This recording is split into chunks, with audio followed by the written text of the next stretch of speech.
Hello, everyone. This is Howard Fox, and welcome back for another episode of the Outdoor Adventure Series, the podcast that celebrates individuals and families, businesses, and organizations that seek out and promote the exploration, stewardship, conservation, access, and enjoyment of the outdoors. Larry Campbell is our guest today.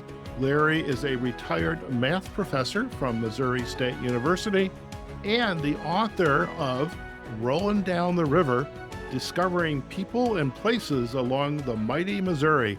Larry, it's a pleasure to have you on the podcast. Welcome. Thank you, Howard. I've been looking forward to it, and I can tell we're going to have some fun.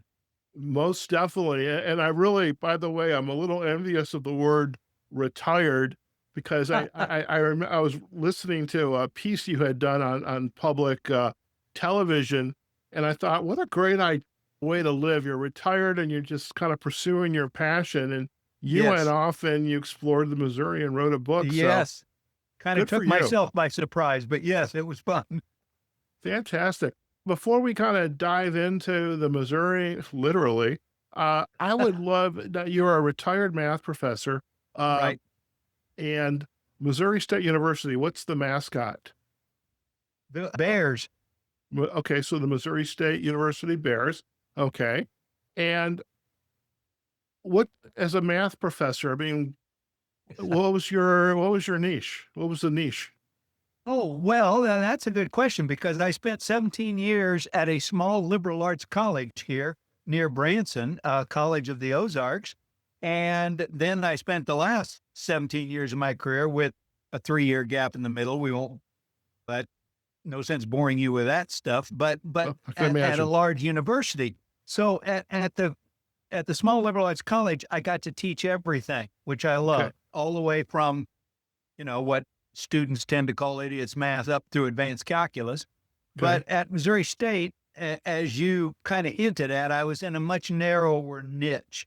I was in mathematics education. So I got to work with future teachers, which I ended up loving. So I a wide range for both places.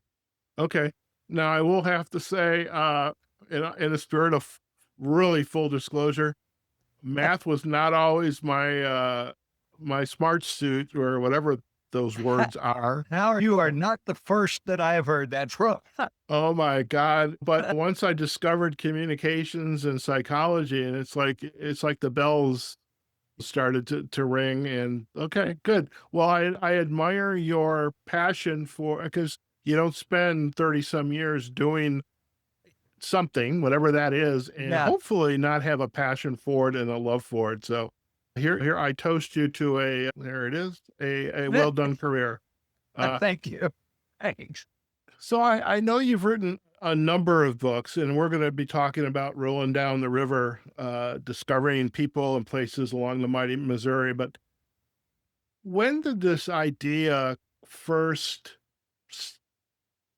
spark? I think that would be the initial word, to have a spark, like, I want to do something like this. Well, you heard me mention that it kind of took me by surprise. I had, as you had said, I finished up my career and I retired a little tiny bit early simply because I wanted to be free to do some things while I was still hopefully young enough to do them.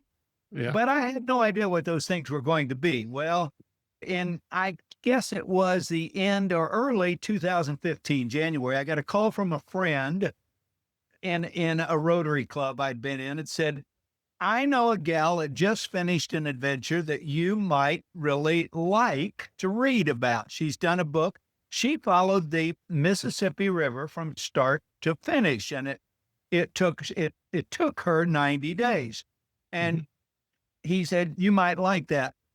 And I remember thinking, Howard, wow, that sounds like a fun thing to do on the Missouri.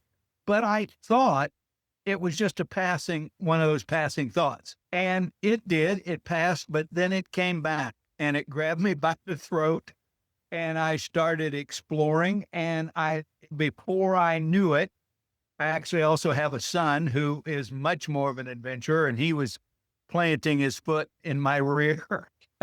encouraging me when he found out I was even thinking about this. So, Okay. so yeah, that's how it came about. Well, it turned out that the gal that wrote the book lives just about an hour north of me in Springfield, Missouri. So, Okay. so serendipity, I got to talk to her, found out a little bit more, and before I knew it, I was actually planning things, and I was writing the chambers of commerce along the river, looking for places to stay, saying I might be coming, and so on and so forth.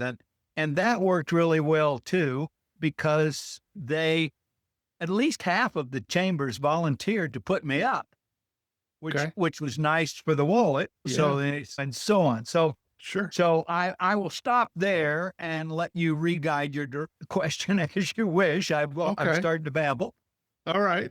But I sometimes go off on tangents and eventually I bring them back. But That's okay. you just mentioned the Chambers of Commerce, Yeah. and I am just finishing up a podcast project with many chambers of commerce. Most of them are in the Western states because I live Yes. in Nevada.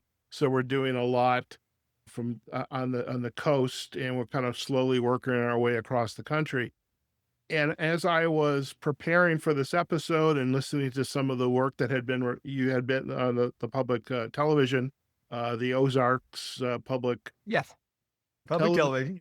yeah, something that dawned on me is that would be a really cool adventure, is interview chambers of commerce on a Ooh, podcast episode, go that really working the way down the Missouri, yeah. much like you did to create this book. So I don't know, maybe you and I are going to collaborate together. Well, Who knows? But yeah. that Well, popped into, I can give you some names and some contacts if they're still around 10 years later. I love that. And by the way, for our listeners, full disclosure, when was this book written? Oh, it was written. I took the trip in summer of 2016. Okay. After I got back, I didn't know the book would develop, but I had talked to the same company that did the gal's Mississippi trip. So I Okay. knew it was a possibility. But a short Okay. answer to your question is by the following summer of 2017, they had the book together in time for me to head back out to the parts of the river in 2017 and see some of my old friends and visit some rotaries and that kind of thing. Okay, very good. But another little minor tangent. My roommate's boyfriend would love the fact that you are talking about and mentioned the Rotary because he's a big Rotary guy. Oh, there you go. But there's a little tangent to Yeah. Michael uh, for his benefit.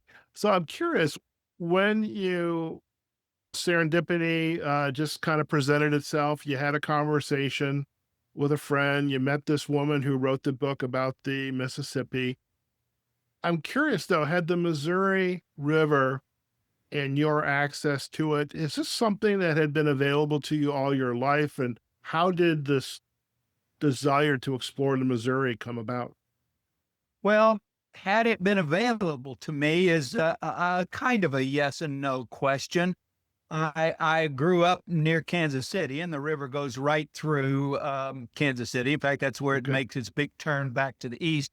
But no, I never really what's the word I want? I never really had a thing for it. I never really was called to it. There was just something, Howard. I remember when that gentleman I was telling you about told me about this trip, just something in my head that said, wouldn't that be fun to do on the Missouri? And like I said, before I knew it, I was exploring it. So Okay. yeah. And when you were exploring it, what was the preparation that you had to go through before you kind of set out on your car? And by the way, I did notice there was a photo there, had a nice little sticker with on the side of the car. You were kind of advertising, Yeah.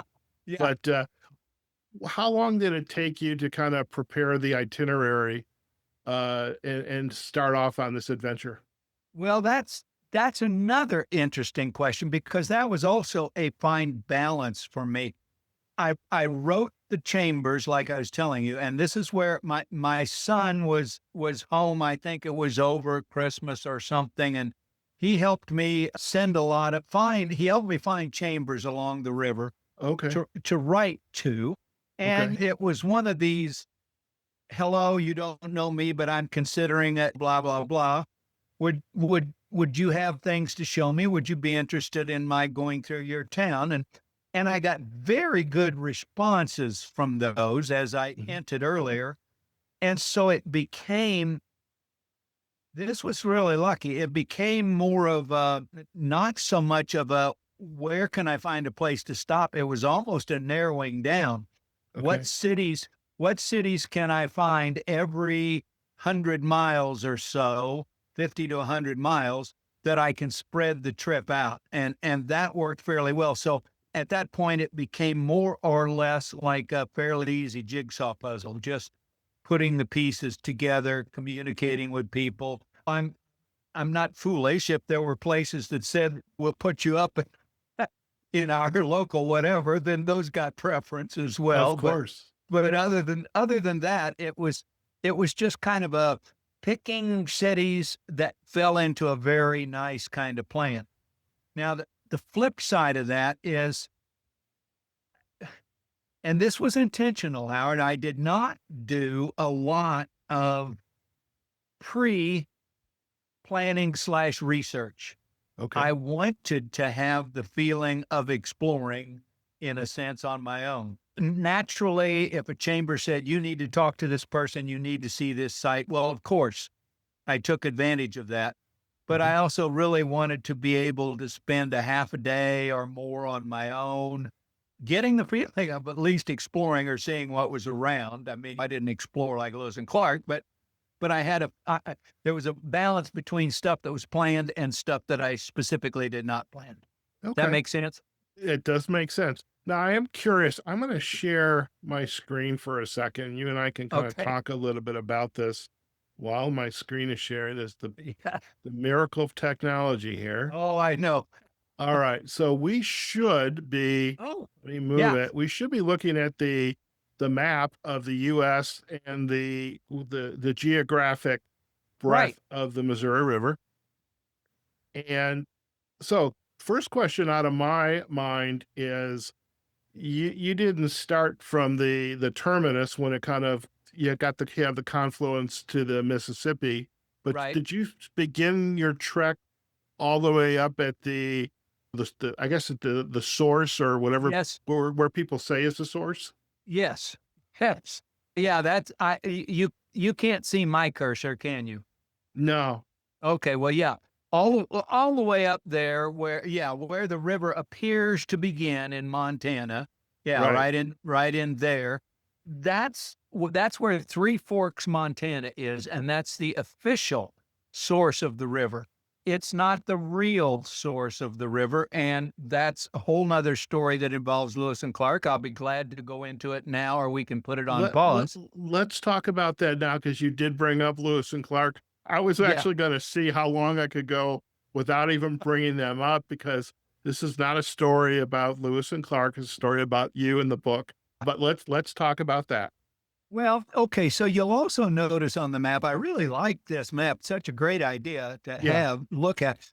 If you notice from where Three Forks is down there, the first time I was flabbergasted, and I guess I would have flunked geometry. If you'll look there, the river starts by flowing north, Yes. which Yeah. just was incredibly counterintuitive to me.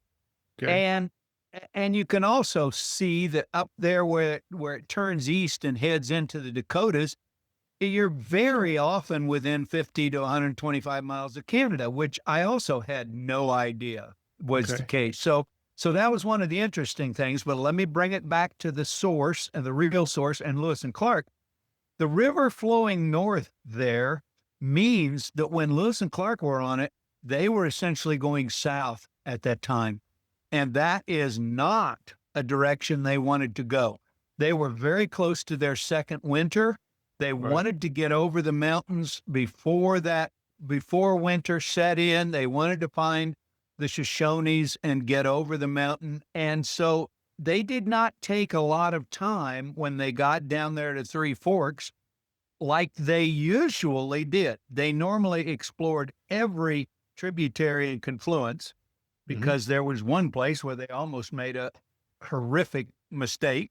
But anyway, so Three Forks gets its name from the three tributaries that come together right there. So when they got there, instead of exploring those tributaries, they simply named them. They just named them the Jefferson, the Madison, and Jefferson for the president. Madison was in the cabinet, and so was the third gentleman whose name I've forgotten. Did it start with a G? I got it. I can get this. I should know. I'm looking at your slide deck, by the way. And Oh, there you go. Okay. Yeah, it'll have it on there. So yeah, when you get to my age, these things happen to you. So trust me on this one. I totally get it. Yeah, I was right. Gallatin. Yeah, the Gallatin. Yes, See? thank you. That's not bad. There you go. So, and the Gallatin. So in a sense, that was fine, but it's kind of unfortunate because if those three tributaries are already named, then there's no place for the Missouri River to officially start except right there. Right. So it turns out that the middle one of those tributaries, actually, maybe luckily, or certainly, fortunately, in some sense, the middle one, which is the Jefferson River, is actually the true Missouri. Okay. And you have to follow that another 150 miles or so, interestingly enough. I left myself a whole half day when I got to Three Forks to try to find that. And you get all the way up into the mountains. I actually went into Idaho trying to find it and came back. There's a place called Hell Roaring Creek up there where the Missouri River comes out of the mountain and flows down. And that's where it really starts. Okay. So that's the real source of the Missouri. But the official source is right there where your cursor is. Okay. At Three Forks, Montana. So if I was to work my way across going west to Idaho, it's literally somewhere over here then. Well, actually, I just had to go through Idaho for about 12 minutes before I came back into Montana to get to that place. So yeah, it's kind of on the Continental Divide there, but that's where it starts. Yes. Okay. You know something, as I look at this map, one thing I think is really interesting for me is the Milk River actually starts in Montana. It goes north and west and east into Canada and then makes its way back down into the Missouri. And right there where your cursor is, I actually, I stayed right near there in Glasgow and I actually, I ended up having kind of a fascination with confluences. So wherever I could see a river coming in, I've got pictures of the Milk River coming in, and it's really, really interesting because you can actually see the change in the colors of the Milk River coming in and the Missouri that's going along there. So yeah. Well, something that I was really curious about it, and I mean, we'll spend a little bit more time on this map, but we can kind of go over to your slide deck and fill in some gaps here. Okay. What I was very interested is that the started as a very not so dynamic river. I mean, it's just like, it's like this little stream. And it amazes me that the hundreds and hundreds of miles that this river is flowing, all of a sudden becomes this big, massive river that then eventually, I love the word confluence, by the way. I do love that word because I use that in my coaching practice. But the idea that it then flows into the Mississippi, and then which then makes its way down to the Gulf. But I love the fact that the waters were pristine, crystal clear. And it's kind of like you can drink the water, go for a nice cold swim before it starts to get kind of dirty brown. It was really what you've just said was one of the delightful surprises to me. It shouldn't have been a surprise, of course, because the river is just starting. But down here in Southwest Missouri, I'm 2 or 3 hours away from the river. But even for us Missourians, where it goes across from Kansas City to St. Louis, the river is big, like you say. It's muddy, it's powerful, it does what it wants. but out there in Montana, it's so beautiful and it's windy and like pristine is a great word for it. It kind of, I always say it kind of reminded me of a teenager trying to find its identity because Mhm. it was just growing. It would be wide in spots out there and narrow, but it was almost always shallow. Mm, And the scenery in Montana is beautiful anyway, so it made for some incredible pictures. sure.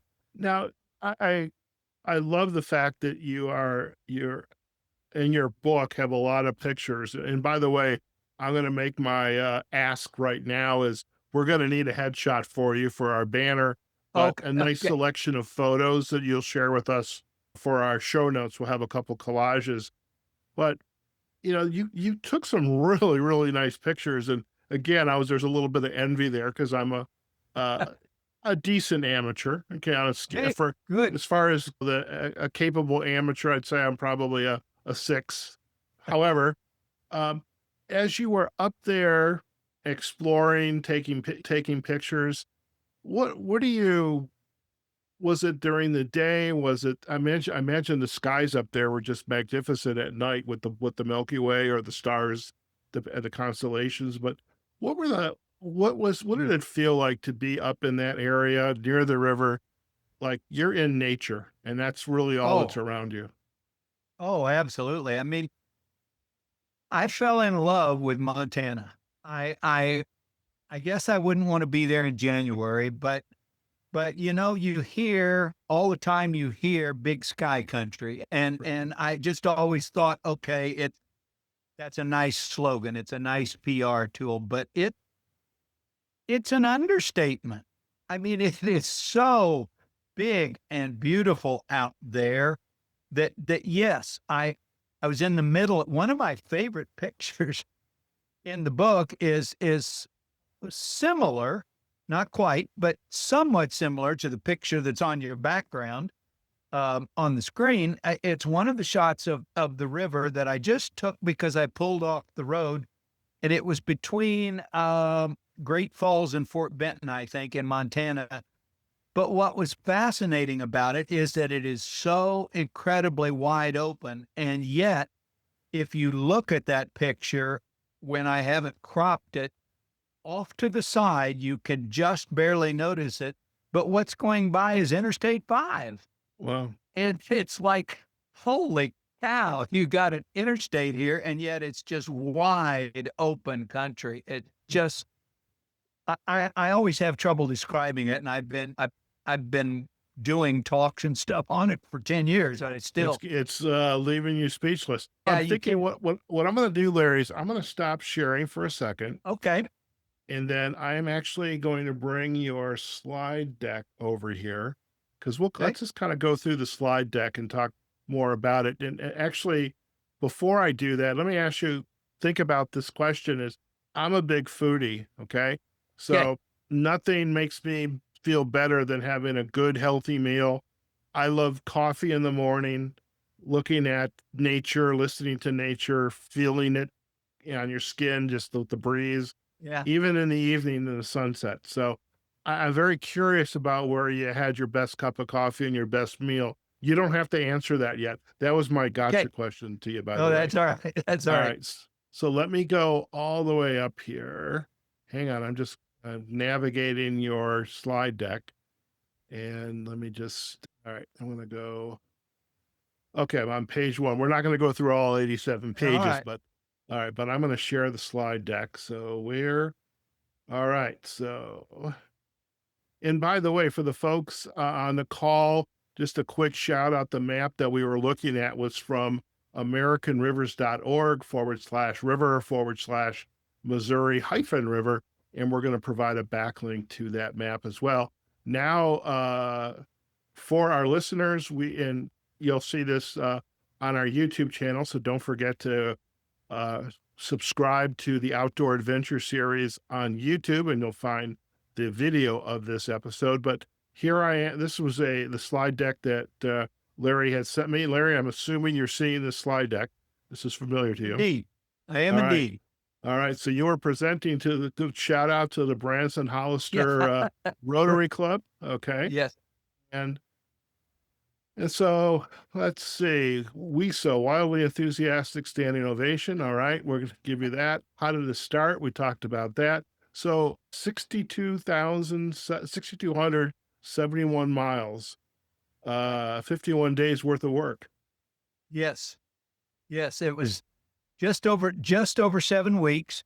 Now that counts the time from here in Southwest Missouri going out there and then coming back home from St. Louis. But yeah, I was over 6,000 miles and 51 days. And it was, it was really fascinating because there were one or two times early in the trip that I knew I had 5 or 6 weeks ahead of me that I thought to myself, what have I gotten myself into? What am I doing here? Okay. Yeah.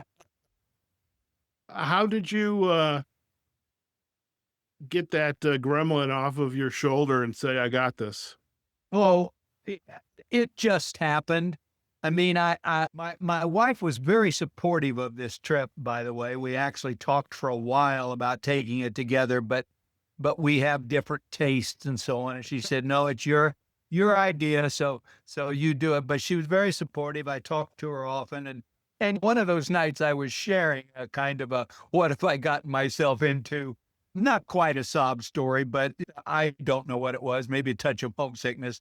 And Yeah. she did a very good job of planting her foot from 3,000 miles away into my rear saying, you've got this. And she was, of course, right. As I got into it, that was early on. I was still in my first or second city, but as I got into it, started meeting people, started realizing that every city in front of me was an adventure. It just went away, and I began to look for what was coming up next. So Okay. So I'm curious then. So you may or may not have entered Illinois. Okay. Okay. Got that. I am curious then, as you were traveling, no doubt you're going to make new friends along the way. I mean, you've oh, got the chambers, the rotaries. Did any of your friends and colleagues say, "Hey, Larry, I'm going to meet you here. I'm going to meet you there"? well, yes. I mean, a lot of the well, now let me pause. Are you asking that as people that I met along the river when I was coming into the towns, or people that I knew from here in Branson or People something that that you were, knew from 30 some years as a professor oh, and could have been peers, students. no, no, I didn't really run into many of those. No, that's a Okay. good question. Yeah. Okay. Now, Very good. when I got down closer to Missouri, when I grew up near Kansas City, there were a couple of people that I could look up, but I didn't go out of my way to do that. So Okay. That one of the beauties of being a coach and some of the podcaster is you tend to meet people all over yeah, the everywhere. And it's like you always have a friend to have a beverage with, or that's maybe right. even that couch to sleep on. So what are we looking at? I love the photo. I love the sunflower there. Yeah, well, if you can you back that up one? Yeah, this is, an overview of the kinds of things I stayed in, but that picture you're talking about is also there on the lower right. I stayed for one of the nights before I started. I stayed in that thing on the left that the guy invited me for. It was what he called his castle, and you can see Right. why he called it that. But it was 10 by 10, and as you can see on the notes, it had no electricity. But as you mentioned earlier, just a fabulous view of the Milky Way because you're out in the middle of nowhere. Well, the lower right picture and the one that shows up in a minute that you asked about, that's taken standing in the door of that little castle, and that's where the outhouse was, where the arrow so, Oh boy. so So you had a yeah, little walk to yeah, yeah, yeah. So hopefully there was not a lot of wildlife out there to no, okay. 40 some yeah, hundred, 4,500 pictures. yeah. They're showing the book. The fair, I love the idea of the ferries. That is like really cool. I, Now, did somebody actually man the ferry house? Or did yes, you? and in fact, and I and this ties into what you just asked, Howard, and we may get into it.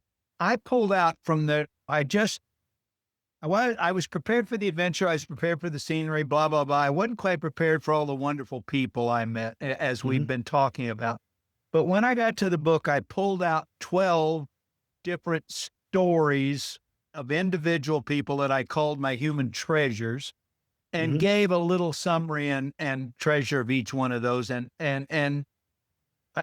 it was hard to narrow it to 12, but to tie that back to the question you asked, one of those human treasures was one of the operators of one of those ferries. Okay. And it was so interesting to hear their story because they live out in the middle of nowhere.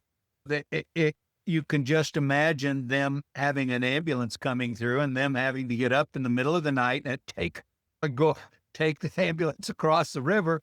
It was just a fascinating visit. I mean, they're just some things you don't think about if you live in Southwest Missouri. So yes, definitely that. So here we've got like the headwaters, and you were just sharing the official and then the right. real. It's amazing. I mean, actually, the photo on the right is the one that, because your photographic proclivity is the same as I think mine. Big, expansive. That's a gorgeous picture.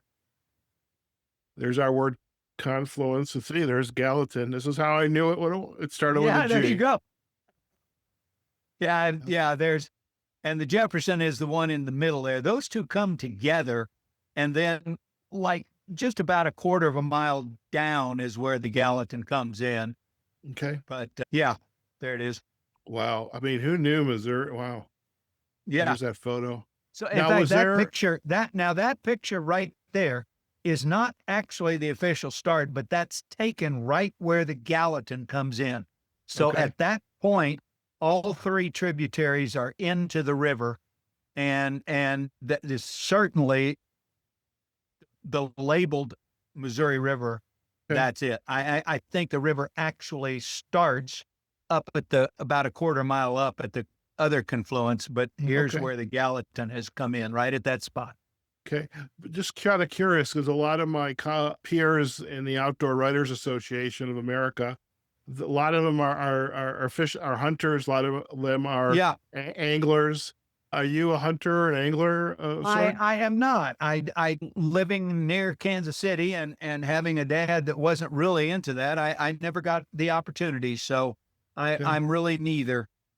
Okay. Now, did you ever come across folks or wildlife doing some hunting in the river? Not really hunting in the river. Fishing, that's another story. Say. Yeah, fisher. Yeah, you see fishermen all the time. A couple of pictures I have are on the upper part there where there's some people fishing, and they love that. Yes. So. Yeah. Well, this is the shot I think was very interesting for me, is we call it the real headwaters. I mean, that's what I was talking to you about. That's Rollin Creek there. And you can kind of see, I think that if that's, I may be confusing that with another picture, I think it is, but it looks like right there is where it more or less starts. I kind of quibble with the word source there. That picture there is really the headwaters. The source is back up there in the mountains. People can actually find it. It actually comes out of it comes out of the mountain up there. And I had wanted to go up and see that, but I never could find anybody to take me. And I was afraid on that day, if I took out on my own, I'd probably still be up there now. So they'd be still looking for you. So I had to settle for that. And in fact, Howard, if you right there where that picture is, you can barely tell, but I'm standing on what can only be called a bridge, simply because it goes over that. And the Rollin Creek has already split coming out of the mountains, but it comes back together under that bridge. And I think the very next, if you turn 180 degrees, the very next slide on the deck, I think, yes, is now it's come together and it's off to actually get larger and become the Missouri. So this isn't like it is in Minnesota for the Mississippi. You can't really wade in that. I did, however, jump across it. So I can say I jumped across the start of the river, And that's an interesting picture because from there, it's got 4 or 5 name changes to go through. I mean, it's Elroy Creek there. It becomes something else. 2 of the rivers have the word red in them, and then it finally gets to the Jefferson and the Missouri. But in names aside, it is the real Missouri that's been going down, starts right around there and been going down. So, Well, what really amazes me is that this river started as this trickle, this spring yeah, up in the mountains. And I guess for thousands of years, it's yeah, building up that momentum to eventually what it became. And um, believe it or not, here in Las Vegas, there's a lot of mountains in yeah.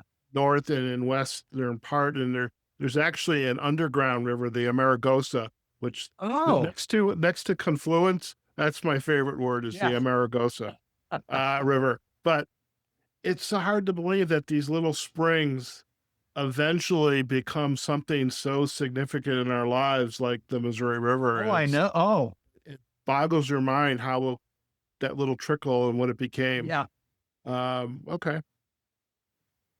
Now we've got the Missouri meets the Mississippi. I love that. This is like Yeah. your version of Four Corners. Yeah. Yes, it is. It's just, Okay. I was fascinated that there was actually, when I got down there, it's a state park there. When I got down to the river, they actually had 2 rivers labeled. So it just suddenly yelled at me that's your 1 foot in each river shot. So Okay. I love that. So, and then here's Helena, state capital, Montana. We've yeah, got it just goes down.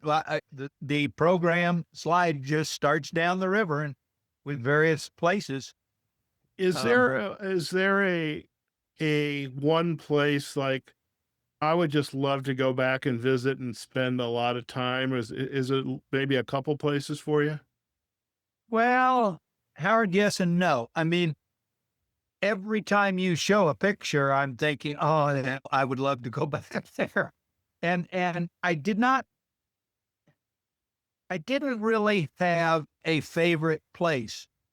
They were all so different and yet so similar. I mean, I know that sounds contradictory, but they all had their own identity, and yet they were all large or small. They were all river towns, Okay. and it was just something I could never quite grasp how each one was different and how beautiful each one was. That's kind of goes into what I was saying earlier. I began to learn very quickly that I'm leaving one adventure in one city, yes, but 2 hours ahead of me on the next 50 to 100 miles is another adventure starting, and I would quickly and sadly let go of the city I just visited, but already began looking forward to the new place and Okay. adventure. So, Okay. Now I have an idea now because I was listening to the public yeah. television episode. Let's educate some of our listeners. This is the capital of South Dakota. How do you Yeah. pronounce the capital? Yes, yeah, I knew you were coming to that. Luckily, in North Dakota, I discovered that they pronounce that as Peer, Peer. And when I grew up in 5th grade and we all had to learn the capitals, I Yeah. mean, we learned that as Pierre. Right. And I don't think any of us knew any different, but they call it Peer. And that's another funny situation because when I learned that, I was glad to tuck that information into my information hat or whatever, because I'm glad I didn't quite sound like a rube. But by the time I left, I couldn't go back to Pierre. To this day, it stays Pierre. So yeah. And I and love it. this and this right there is interesting too, because this is one of the 3 places on the river where the river splits essentially one town into 2. And in the other 2 places, they're both states, like Kansas City, Missouri, and Kansas City, Kansas, are Right. split by the river, and Omaha and Council Bluffs, Omaha, Nebraska, and Council Bluffs, Iowa, are split by the river. Here, the river splits this town into two, and they do have two different names. It's not states, but that river is a time zone split. On Oh, the wow. far side is the central time zone. Where we are in that picture is mountain time zone. So that was really fascinating to me. So, I'm sure they're having meetings, local meetings of the chambers and the businesses. That's got to be yeah. interesting. Well, they work around it because in that whole, well, it's you don't really want to call it a metroplex, but in Right. that whole area they go by central time, and Okay. there are only two exceptions, and so Okay. yeah. Very good. All right. Yeah, you made it. Yeah, that's pretty good. The trouble with rotaries is you only have about 20 minutes. Right. This slideshow usually takes an hour, and you have to cut like crazy if you've got a rotary. So Okay. Well, very good. Well, we got the rotaries, yeah, Yankton. we Okay. that's how I Sure. plan. I save slides after a thing and use them in the next rotary and shuffle them around as needed. So Now, did you do, especially as you got up farther north in Montana, were you able to do any like canoeing or just to get out on the once, water? once, and I was hoping maybe to do a little more of that, but it just didn't develop that way. Okay. But that castle I stayed in that we looked at a picture earlier, the gentleman that hosted me there, he took me canoeing one half morning on the Jefferson River. Okay. So I was on the Jefferson. In fact, that picture that I think that showed up someplace of me, this one right there, that's actually that morning taken on the Jefferson. So yeah, but so in answer to your question, I never really got to do it on the Missouri. So Okay. I mean, imagine too, like the architecture, you got some old Chevys. That's oh yeah, photos yeah. gorgeous. I tried to I collect up a few pictures at each presentation to show just kind of the fun side and stuff. So Sure. Oh, there's the ferry again. That's cool. yeah, and that is actually the ferry where the one of the three that actually has the human treasure in it, the gal that ran that Excellent. ferry. Oh, there's the beaver. Okay. So there's Yeah. our rare sighting. All right. I am going to stop sharing Yeah. and just to be respectful of time here. And Yeah. this sounds like a fascinating trip. And what was your, as you kind of look back and with a little boot kicking from your wife, what's been your biggest aha moment regarding this trip? I mean, I'm sure there's a lot coming from your background as a professor and educator, but from this Yeah. trip, what was your biggest aha moment? I think I would answer that, Howard. I took an exchange trip, seems like 1,000 years ago now, it was back in 1980 to Sweden. And the same kind of answer develops. And it ties into what I said earlier and the human treasures. I was prepared for the history. I was prepared for the scenery. I was prepared for the adventure. It just struck me what marvelous people there were up and down the river. And in a sense, I think the aha was the same that I had in Sweden. I could be dropped into any of those river towns and it would be almost like my next door neighbor here. People are people, and by and large, they're wonderful. And I have to, all the turmoil we're going through in our country now, that helps me remember that usually people individually are good people. Right. No, I appreciate you sharing that, and I think that's the one thing that gives us hope for us making it through this Yeah. Yeah. turmoil. As you also look back on your journey here, is there besides your book, which I encourage all of our listeners to seek out and either via the Amazon or your website, I'm sure it's in the libraries across the nation. But what would be your quote or just something you would like to share and leave with our listeners? Well, now that's interesting. I think it might be the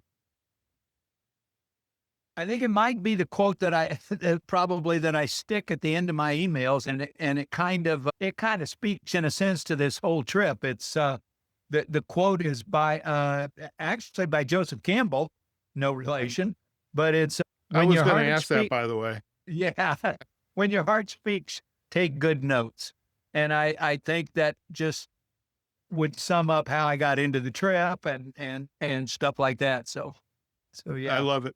I love it. Thank you. Howard, we just scratched surface. We're gonna have to do a part two, my man.